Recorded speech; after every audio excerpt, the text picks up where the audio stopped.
قال لأبيه يا أبت لم تعبد ما لا يسمع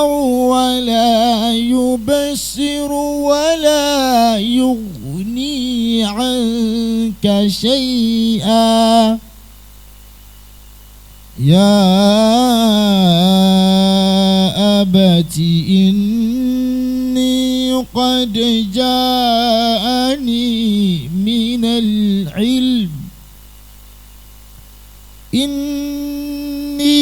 قد جاءني من العلم ما لم يأتك فاتبعني أهدك صراطا سويا يا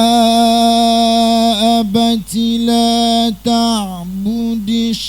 الشيطان إن الشيطان كان للرحمن عصيا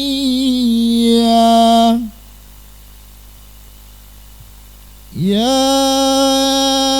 أبت إني أخاف أن يمسك عذاب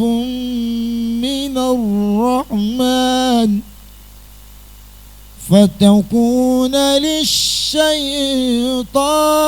وليا قال راغب أنت عن آلهتي يا إبراهيم لئن لم تنته لأرجمنك واهجرني مليا قال سلام عليك سأستغفر لك ربي إنه كان بي حفيا واعتزلكم وما تدعون من دون الله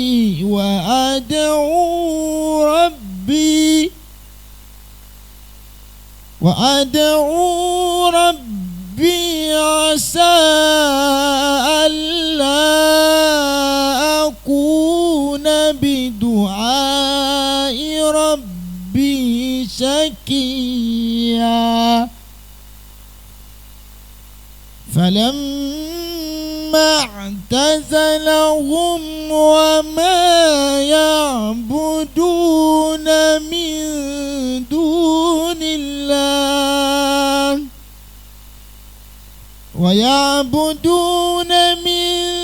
دون الله وأبنى له إسحاق ويعقوب وكلا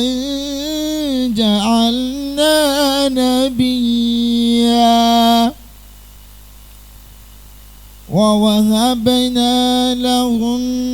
من رحمتنا وجعلنا لهم لسان صدق عليا واذكر في الكتاب موسى إنه كان مخلصا وكان رسولا نبيا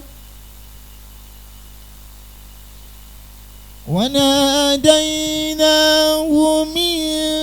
جانب الطور الأيمن وقربناه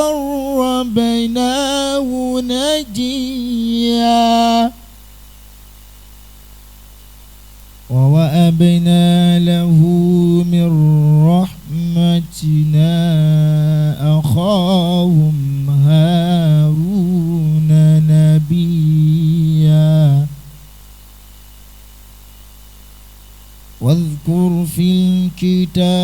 بإسماعيل إنه كان صادق الوعد وكان رسولا نبيا وكان يأمر أهله بالصلاة والزكاة وكان عند ربه مرضيا واذكر في الكتاب إدريس إنه كان صديقا نبيا ورفعناه مكانا عليا أولئك الذين أنعم الله عليهم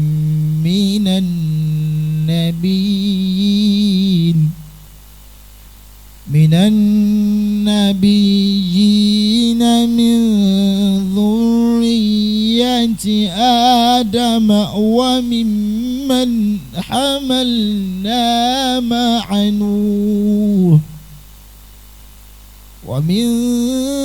ذرية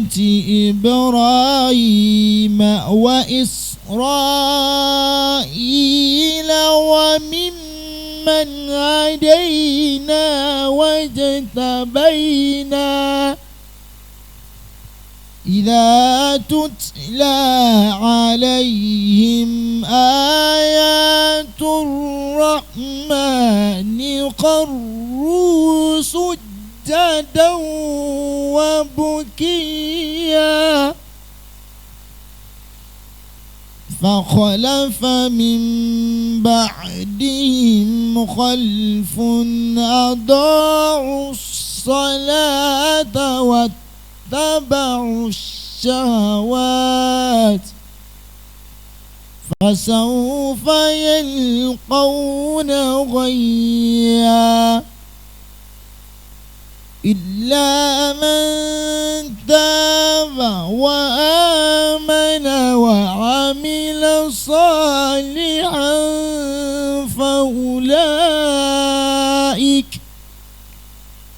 فأولئك يدخلون الجنة ولا يظلمون شيئا جنات عدن التي وعد الرحمن عباده بالغيب إنه كان وعده مأتيا لا يسمعون فيها لغوا إلا سلاما ولهم رزقهم فيها بكرة وعشيا تلك الجنة التي نورث من عبادنا من كان تقيا وما نتنزل إلا بأمر ربك له ما بين أيدينا وما خلفنا وما بين ذلك وما كان ربك نسيا